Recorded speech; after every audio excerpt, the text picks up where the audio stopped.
there's it's not a human epidemic, this is a wildlife disease, and so there's a lot less known about it. So this is maybe much earlier in the discovery phase. And a slow computer. So my name is Steve Kimble. I'm a postdoctoral researcher at Purdue University in Rod Williams' lab. And I'm going to talk today about dynamics of a ranaviral outbreak.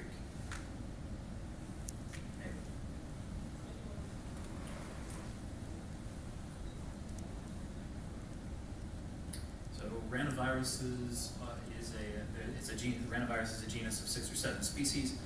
They affect everything from fishes to amphibians to insects. The ranavirus is a double-stranded DNA virus. Ranavirus itself has been an emerging wildlife disease. It probably evolved originally in fishes and then jumped to amphibians and reptiles, or maybe reptiles and then amphibians. It's not quite known. However, it can still switch hosts. This is slightly outdated in that it's a few months old, so you can add to this distribution. It's now shown up in one country in Africa. You can also add Illinois and possibly Michigan as of a few weeks ago, and Indiana, of course. So far, most outbreaks, more than 70, have been recorded in amphibians, but increasingly there are outbreaks being recorded in reptiles, specifically in Chelonians, and in North America, in Georgia and Florida, and things like the gopher tortoise, but increasingly in the eastern box turtle, Pennsylvania, New York, Maryland, Tennessee, Kentucky, and then as I'll show you here in Indiana, there's also been recent outbreaks in Illinois. Symptoms of ranavirus are pretty nasty. They all include some sort of tissue necrosis. You see hemorrhages on the skin, multiple organs, edema, lesions, nasal and ocular discharge, lethargy in the individuals. Eventually, the animal dies because of massive organ dysfunction because of necrosis and also secondary infection. So some of the poorly understood facets of ranavirus and Chelonians are transmission dynamics. It's somewhat well resolved in amphibians. It's known to travel through water, probably through necrophagy, and even rubbing them together. In turtles, much less about it is known. We know very little about how the dynamic responds temporally. How does it progress through a population? We know very little about environmental cofactors. We know in amphibians anyway, there's some effect of temperature, perhaps precipitation. And then what are the outcomes? What proportion of a population that's infected dies? What will survive, especially in the system here that I'm going to show you, which is a semi-natural setting. As I mentioned, transmission among fishes is known to be through water, through amphibians, it's necrophagy and rubbing them together, cannibalism, and possibly through fomites, such as soil, where it can survive for possibly years. In turtles, there's really only been 2 studies that have studied this. One that just came out last year showed that if you take ranavirus positive amphibians and you put them in water with ranavirus negative reptiles, in this case red-eared sliders, that about 30% of them would become infected just by coexisting in the same bath of water. But a few years ago in a laboratory study, individuals, again these are red-eared sliders, that were inoculated orally, and at 2 days post-inoculation they all tested positive by oral and cloacal swabs, but thereafter they seem to have cleared it, at least from oral and cloacal swabs. Whereas individuals in the same experiment that were inoculated intramuscularly generally were positive, almost all of them were positive, and then the NAs, of course, are individuals that died during the course of the experiment. So this has led several researchers to hypothesize that there is some sort of arthropod vector that might be responsible for the transmission of ranaviruses among Chelonians. Doesn't mean it's exclusive to Chelonians, but sort of for lack of other explanations, it's been posited as a way that it might be transmitted in this particular class. This would qualify as a much different transmission parameter between individuals, because it would be more density, make density less important, and more extrinsic factors such as climatic conditions more important. So temporal dynamics, as I said, in Chelonians are not well understood. Previous outbreaks in captive disease studies have been in really small populations, such as 30 individuals or fewer, like zoo populations. There have been outbreaks documented in wild populations, but the prevalence has been completely unknown because it's a really cryptic species, and so the entire population number of those who have been exposed is entirely unknown. And so a useful estimate of prevalence requires knowing the denominator of that fraction, that is what the population size is. It's also useful in wild populations to have a standardized serial sampling technique. As for environmental covariance, again, as I discussed in amphibians, we know that higher temperature can lead to higher survival of the host, that is a decreased efficacy of the virus. Same way in turtles, where mortality is decreased by about half at lower temperatures, at least in laboratory settings. Precipitation may very well influence ranavirus. This is a wildlife disease, as I mentioned. And so precipitation may provide temporary ephemeral wetlands, which we associate with a lot of herps, including box turtles, where they may congregate, the herps may congregate. And of course, as ranavirus is thought to be mediated within water, at least among the fishes and the herps, this may make for outbreak hotspots. And then as those ponds dry down, if they don't dry down completely, the ponds may remain hotspots, or at least reservoirs where the virus can be stored. And then if mosquitoes do turn out to be a vector for this disease, increased precipitation, of course, leads to increased mosquito production. So we sort of fell into this somewhat natural experiment that allowed us to examine what happens in a semi-wild population, or I guess it was a formerly wild population. This was turtles that were removed from an interstate construction corridor in southwest Indiana and brought into these semi-natural pens. So they were penned in with the idea of later releasing them somewhere else.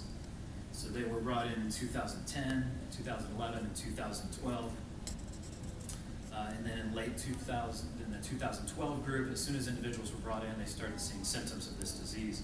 3 individuals were submitted for necropsy and for genetic testing, and ranavirus was discovered. So we were, at that point, that was in 2012. In 2013, we were invited in to start serially sampling this population. So to look for any evidence of transmission, airborne transmission among arthropods of some sort, we trapped in the pens overnight with CDC traps. These are baited with light with dry ice over 2 nights. And then we also captured any mosquitoes that were seen engorging on box turtles. Box turtles are not particularly tied to water, and so mosquitoes feeding on them is not that uncommon. We sampled bi-weekly all of the turtles that we could find in these particular pens. We took an oral swab, any wounds, and then we took a blood sample. Performed qPCR and all these samples. For the environmental covariance, we simply collected data from the nearest NOAA weather station, which is about 20 kilometers from this site. So we were able to catch thousands of mosquitoes. It's not that difficult if you've tried. We captured 7 genera of them. Several of them were ranavirus positive. One was a pool of Aedes. One was a single Ocleritatis species. One was an individual Aedes that was actually seen feeding on a turtle. And then this turtle itself was positive for ranavirus as well. So this gives you an idea of what the epidemic has looked like so far. The turtles came in 2010. They overwintered in 2011. Of course, they brought in more in 2011. And then again, they let them overwinter. Summer of 2012, the symptoms first appeared. And that fall and winter, there were 3 confirmed mortalities. Those were the 3 individuals that were submitted to lab for diagnosis of the disease. Over the summer of 2013, there were a lot of mortalities, at least 146. We can't exactly recover every individual because these are semi-natural enclosures, so there's some cover objects that we don't destroy. But at least 146 were known to be dead. And then another 7 died over the course of last winter. As of the spring, things appear to be stable.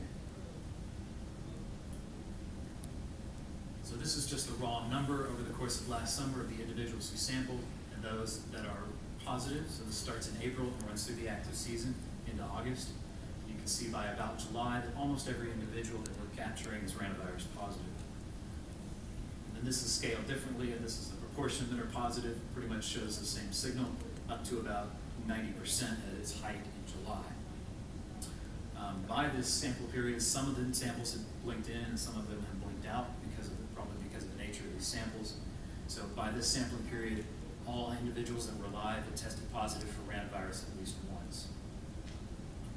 Precipitation seems to suggest that it's a good predictor of ranavirus prevalence in this population.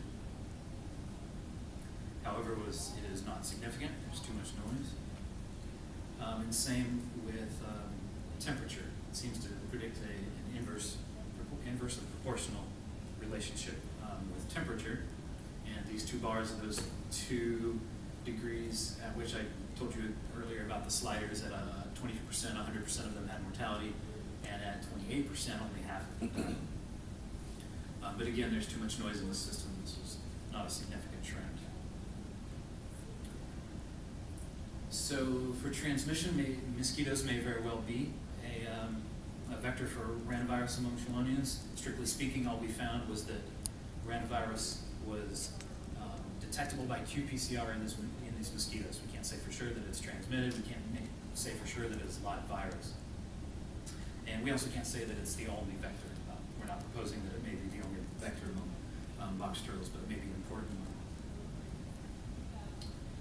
The prevalence peaked in the early summer, with greater than 90% of the individuals being ranavirus positive at this particular sample date, which just shows that in these early stages of knowing about an unknown wildlife disease, that we can expect it to have a maximum in the summer. Again, precipitation is suggestive but not significant, but that may be due to some noise in the system. What we did here was we took the cumulative precipitation for the 2 weeks prior to the sampling date. And that may not be the right parameters when we try to tie that to the biology of the insects that we know, the mosquitoes that we know are in the area, but that may not be appropriate. Again, it's still it appears to be a very tantalizing relationship, but it's not significant. And then that was the same thing for the air temperature. That was mean maximum daily temperature for the 2 weeks prior to the sampling.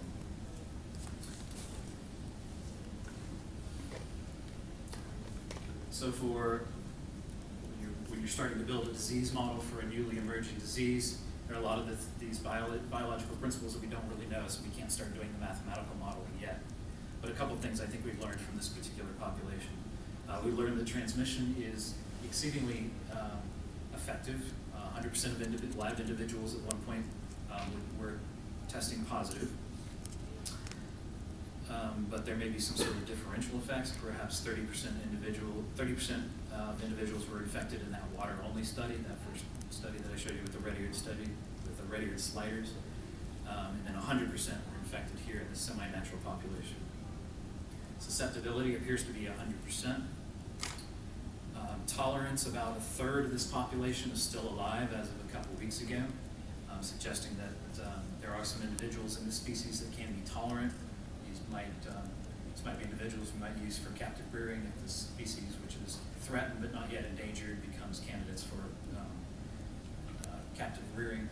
It also means that some individuals can be carrying the disease, and the disease may be passage through the individuals, but there won't be any clinical signs. So the disease may continue to mutate. It also suggests that there's variance in the tolerance, everything from being dead, showing no clinical signs. So there's definitely room for evolution in this disease. Future directions included some MHC genotype-directed challenge experiments, especially with these individuals that are still alive.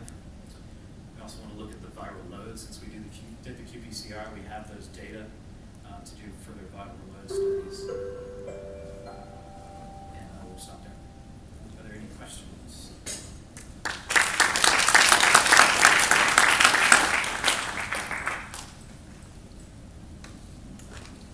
Yes, ma'am.